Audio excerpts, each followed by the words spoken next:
എല്ലാവർക്കും നമസ്കാരം. സച്ചിയുടെയും രേവതിയുടെയും ഒരു കിടിലൻ വിശേഷത്തിലേക്ക് എല്ലാവർക്കും സ്വാഗതം കേട്ടോ. അങ്ങനെ നമ്മുടെ ശരത്തിൻ്റെ കൈക്ക് ഭയങ്കര ഫ്രാക്ചർ ആകുക. അപ്പോൾ അസ്ഥിക്ക് പൊട്ടലുണ്ടെന്ന് ഡോക്ടർ പറയുന്ന സമയത്ത് നമ്മുടെ ലക്ഷ്മിയമ്മയും ദേവും ഒക്കെ നല്ല സങ്കടത്തിലായി. ഇനി എന്ത് ചെയ്യും അമ്മേ? അസ്ഥിക്ക് പൊട്ടലുണ്ടെന്ന് പറഞ്ഞാൽ എങ്ങനെ പോയാലും ഒരു 5-6 മാസം അവൻ റെസ്റ്റ് എടുക്കേണ്ടി വരില്ലേ? അങ്ങനെയാണെങ്കിൽ എൻ്റെ മോൻ്റെ പഠിത്തമൊക്കെ അവതാളത്തിലാകുമല്ലോ. അങ്ങനെയൊക്കെ പറഞ്ഞ് നമ്മുടെ ലക്ഷ്മിയമ്മ ഭയങ്കര സങ്കടത്തിൽ നിൽക്കുക. ഈ സമയമാണെങ്കിൽ ദേവ് വന്നിട്ട് പറഞ്ഞു, സാരയില്ലമ്മേ, അവന് 2 ആഴ്ച കഴിയുമ്പോഴത്തേക്കിനും എന്തായാലും അവന് കോളേജിലൊക്കെ പോകാൻ പറ്റും. അതുവരെയുള്ള റെസ്റ്റൊക്കെ എടുത്താൽ മതി. അങ്ങനെ നമ്മുടെ ലക്ഷ്മിയമ്മ ശരത്തിന് കുടിക്കാനുള്ള കഞ്ഞി ഉണ്ടാക്കാൻ വേണ്ടിയിട്ട് വീട്ടിലേക്ക് പോവുക. ഈ സമയമാണെങ്കിൽ ദേവ് ഒരു കാര്യം ആലോചിച്ചു. എൻ്റെ പൊന്നു ശരത്തെ, എടാ അമ്മ വന്നു കഴിഞ്ഞാൽ വലിയ പ്രശ്നമാവും. നിനക്ക് വാങ്ങി വെക്കേണ്ട മെഡിസിൻ ഞാൻ വാങ്ങിച്ചിട്ടില്ല, ഞാനത് പോയി വാങ്ങിയിട്ട് വരാമെന്ന് പറഞ്ഞ് ദേവ് അത് വാങ്ങാൻ പോകുന്ന സമയത്ത് ശരത്ത് അങ്ങനെ കിടക്കുക. അപ്പോൾ അവനെ കാണാൻ വേണ്ടി നമ്മുടെ സച്ചി എത്തിയിട്ടോ. സച്ചിയെ കണ്ടതും നിങ്ങളെന്താ ഇവിടെ വന്നത്? ഒരു പരിചയമില്ലാത്ത രീതിയിലൊക്കെ സച്ചിയോട് വളരെ ദേഷ്യഭാവം ശരത്ത് സംസാരിക്കാൻ തുടങ്ങി. അപ്പം തന്നെ സച്ചി പറയുന്നുണ്ട്, ഞാൻ എന്തിനാ നിന്റെ കൈ പിടിച്ചൊടിച്ചതെന്ന് നിനക്ക് മനസ്സിലായോടാ? നീ ഇവിടെ ആരോടെങ്കിലും പറഞ്ഞോ ഞാനാ ഇത് ചെയ്തതെന്ന്? ഇത് കേട്ടതും നമ്മുടെ ശരത്ത് പറഞ്ഞു, അതെ, എനിക്ക് നിങ്ങളോട് സംസാരിക്കാൻ തീരെ താല്പര്യമില്ല. നിങ്ങളുടെ കൂട്ടുകാരൻ മഹേഷ് വന്നുകൊണ്ടാണല്ലോ നിങ്ങൾ അവിടെ ആ ഒരു പ്രശ്നമൊക്കെ ഉണ്ടാക്കിയത്. മഹേഷിനെ എന്തിനാ ഞങ്ങൾ തല്ലിയത്? മഹേഷ് കാറിൻ്റെ ഡ്യൂ കെട്ടാതിരുന്നതുകൊണ്ട്. അതെ, ഇത് നിങ്ങൾക്കും നിങ്ങളുടെ കൂട്ടുകാർക്കും ഒക്കെ ബാധകമാണ്. ആൻ്റണിയുടെ കയ്യിൽ നിന്ന് കാശ് വാങ്ങിച്ചാൽ ആ കാശ് തിരിച്ചു കൊടുത്തേ പറ്റുള്ളൂ. അല്ലാതെ അവിടെ വന്ന് ഉടായ്പ വർത്തമാനങ്ങളൊക്കെ പറഞ്ഞ് കൈയൊക്കെ കാണിച്ചിട്ടൊന്നും ഒരു കാര്യമില്ല എന്ന് ശരത്ത് നമ്മുടെ സച്ചിയുടെ മുഖത്ത് നോക്കി പറയുക. എടാ, നീ ഇപ്പം മിണ്ടാതെ കിടക്കുന്നതാണ് നിനക്ക് നല്ലത്. ഇല്ലെങ്കിൽ നിൻ്റെ അപ്പുറത്തെ കൈയും കൂടി ഒടിച്ചു വെക്കും ഞാൻ. നീ എന്തിനാടാ എല്ലാ ദിവസവും ആ പാവങ്ങളെ പറ്റിച്ച് കോളേജിൽ പോവാമെന്നും പറഞ്ഞ് നീ ഈ ഗുണ്ടാപ്പണിക്കല്ലേ പോകുന്നതെന്ന് സച്ചി ചോദിക്കുക. ഇത് കേട്ടതും ശരത്തിന് നല്ല ദേഷ്യം വന്നു. ഞാനേ ഗുണ്ടാപ്പണിക്ക് പോയാൽ നിങ്ങൾക്ക് എന്താ പ്രശ്നം? അതുമൂലം നിങ്ങൾക്ക് എന്ത് പ്രശ്നം ഉണ്ടാകാൻ പോകുന്നത്?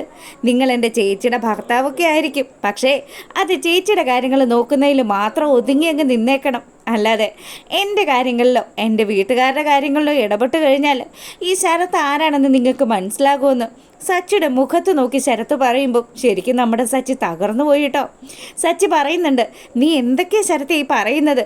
ഈ വിവരങ്ങളും നിൻ്റെ അമ്മയും അതുപോലെ നിൻ്റെ ചേച്ചിയൊക്കെ അറിഞ്ഞു കഴിഞ്ഞാൽ എത്രമാത്രം അവർ വിഷമിക്കൂടാ. ഓ, താനെന്താ സത്യങ്ങളൊക്കെ അവരോട് പറയാൻ പോവുകയാണോ എന്ന് ശരത്ത് തിരിച്ച് സച്ചിയോട് ചോദിച്ചതും സച്ചി ഒരു നിമിഷം മിണ്ടാതെ നിൽക്കുക.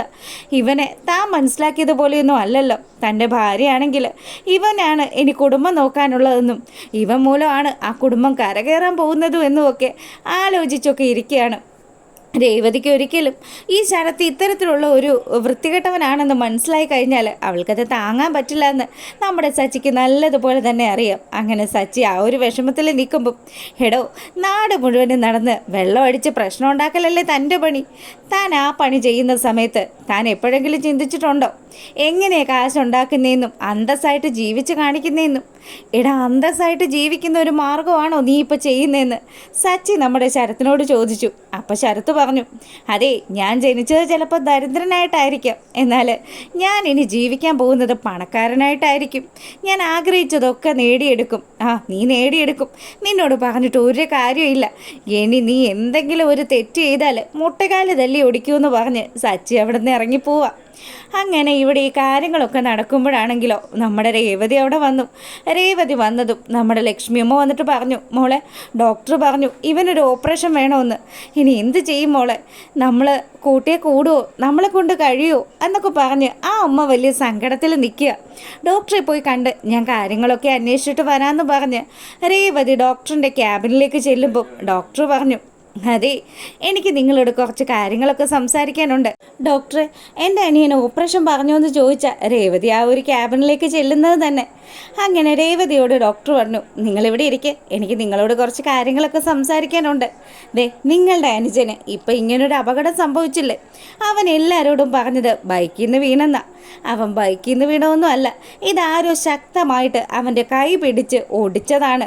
എന്തായാലും നിങ്ങളുടെ ആങ്ങളെ കറക്റ്റായിട്ട് തന്നെ കോളേജിലൊക്കെ പോകുന്നുണ്ടോയെന്ന് രേവതിയോട് ഡോക്ടർ ചോദിക്കുക.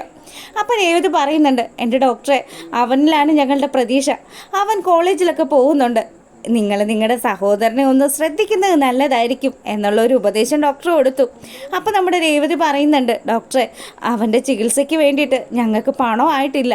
ഇനി ഒരു 10-12,000 രൂപയുടെ കുറവ് കൂടിയുണ്ട്. എങ്ങനെയെങ്കിലും ഡോക്ടർ ഒന്ന് അഡ്ജസ്റ്റ് ചെയ്യണം. ഡിസ്ചാർജ് ആവുന്നതിന് മുന്നേ ആ പണം മുഴുവനും ഞാൻ അടച്ചോളാമെന്നും രേവതി ഡോക്ടറിനോട് പറഞ്ഞു. ഡോക്ടർ പറഞ്ഞ കാര്യങ്ങളൊക്കെ ആലോചിച്ചുകൊണ്ട് വരുമ്പം രേവതി പണത്തിന് വേണ്ടിയിട്ട് നമ്മുടെ സച്ചിയെ കൂടെ വിളിക്കുന്നുണ്ട്. സച്ചിയാണെങ്കിൽ ഫോണേ എടുക്കുന്നില്ല. രേവതി വിളിക്കുന്നത് എന്തിനാണെന്നൊക്കെ സച്ചിക്ക് നല്ല ബോധ്യമുണ്ട്. ശരത്തിനെക്കുറിച്ച് സംസാരിക്കാനാണെന്ന് മനസ്സിലായത് കൊണ്ട് തന്നെ നമ്മുടെ സച്ചി ഫോൺ എടുക്കാണ്ടിരിക്കുമ്പം രേവതിക്ക് നല്ല വിഷമമൊക്കെ ഉണ്ട്. അങ്ങനെ അവൾ നേരെ പോവുക ശരത്തിനെ കാണാനായിട്ട്. ശരത്താണെങ്കിൽ അപ്പോഴും വേദന കൊണ്ട് പൊളഞ്ഞുകൊണ്ടിരിക്കുക. എടാ, എനിക്ക് നിന്നോട് ചില കാര്യങ്ങൾ സംസാരിക്കാനുണ്ട്. നീ ശരിക്ക് കോളേജിൽ തന്നെയാണോ പോകുന്നത്? അതെന്താ ചേച്ചി അങ്ങനെ ചോദിച്ചത്? അല്ല, ഡോക്ടർ ചില കാര്യങ്ങൾ പറഞ്ഞു. അമ്മേ, ഇവൻ നമ്മളോട് കളവ് പറഞ്ഞതാ. ഇവൻ ബൈക്കിൽ നിന്ന് വീണെന്നല്ലേ നമ്മളോട് പറഞ്ഞത്. എന്നാൽ അങ്ങനെയല്ല സത്യത്തിൽ സംഭവിച്ചിരിക്കുന്നത്. ഇവനെ ആരോ അടിച്ചതാ.